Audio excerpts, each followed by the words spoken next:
হয় মই ইয়াৰ তৰফৰ পৰাই সকলো নিউজক মই আন্তৰিক শুভেচ্ছা জনাইছোঁ আৰু অসমবাসী ৰাইজৰ ডিব্ৰুগড়বাসী আৰু বৰপেটাবাসী ৰাইজে মোক আশীৰ্বাদ কৰাৰ কামনা কৰিছোঁ। মই যিহেতু এটা মোৰ 13 দিনীয়া এই যাত্ৰা মই ডিব্ৰুগড়ৰ পৰা গুৱাহাটীলৈকে কৰিম আৰু প্লাষ্টিক মুক্ত ব্ৰহ্মপুত্ৰ যিটো মোৰ প্ৰয়াস সেইটো মই আগলৈও কৰি যাবলৈ মোক এটা সাহস দিয়ে সেই কামনা কৰিছোঁ।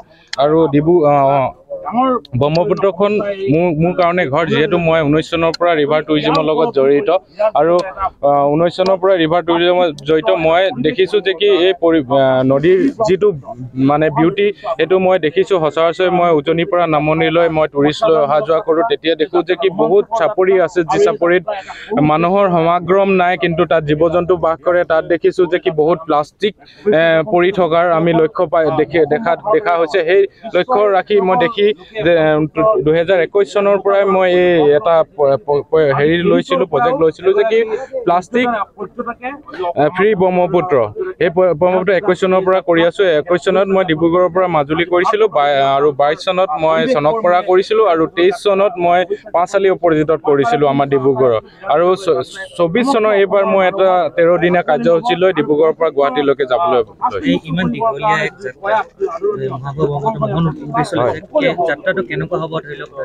হয়। আমাৰ ইয়াত 12 ৰাতি লাগিব। আমি 13 দিনত ৰাতিপুৱা আমি প্ৰায় 1টামান বজাত আমি গুৱাহাটী পাম।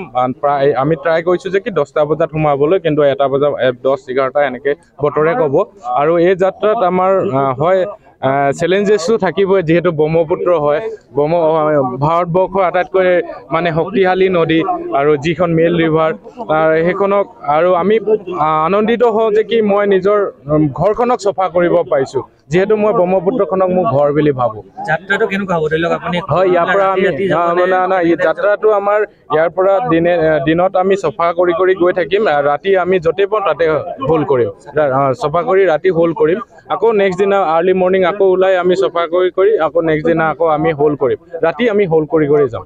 আমাৰ অসমত নদী পৰ্যটনত কাম কৰি থকা আমাৰ এগৰাকী বিশেষ পৰ্যটন কৰ্মী ধীৰাজ বিকাশ গগৈৰ নেতৃত্বত আজিৰ পৰা ডিব্ৰুগড় বগীবিলৰ পৰা এক 13 দিনীয়া ৰোমাঞ্চকৰ যাত্ৰাৰে ব্ৰহ্মপুত্ৰৰ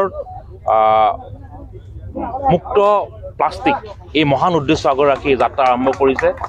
আৰু এই যাত্ৰাত প্ৰায় কেইবাহাজাৰ প্লাষ্টিকৰ বটলেৰে এখন নিৰ্মিত নাও, সাধাৰণতে আমি যাত্ৰা বুলি কোৱাৰ লগে লগে বিভিন্ন আমি কাঠেৰে নিৰ্মিত নাও বা অন্যান্য এটা ৰিভাৰ ক্ৰুজৰ যিটো ব্যৱস্থা এনেকৈ কৰা হয়, কিন্তু এইখন দেখিছোঁ আমি এখন প্লাষ্টিকৰে এটা নতুন চিন্তাৰে নতুন উদ্যমেৰে নতুন এটা আগত ৰাখি আমাৰ ধীৰাজ বিকাশৰ নেতৃত্বত এই 4জনীয়া যুৱকৰ দলে এই যাত্ৰা আৰম্ভ কৰিছে এক মহান উদ্দেশ্য আগত ৰাখি।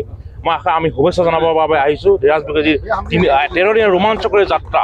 এই যাত্ৰাটো দেখাই মহান উদ্দেশ্য জেগা দেখিছে প্লাষ্টিক মুক্ত মহাবাহু ব্ৰহ্মপুত্ৰ। আমাৰ আয়ুস ৰখা মহাবাহু ব্ৰহ্মপুত্ৰক প্লাষ্টিক মুক্ত কৰাৰ যিটো প্ৰয়াস, এই প্ৰয়াসটো সঁচাকৈ আদৰণীয়, এটা প্ৰশংসনীয় প্ৰচেষ্টা।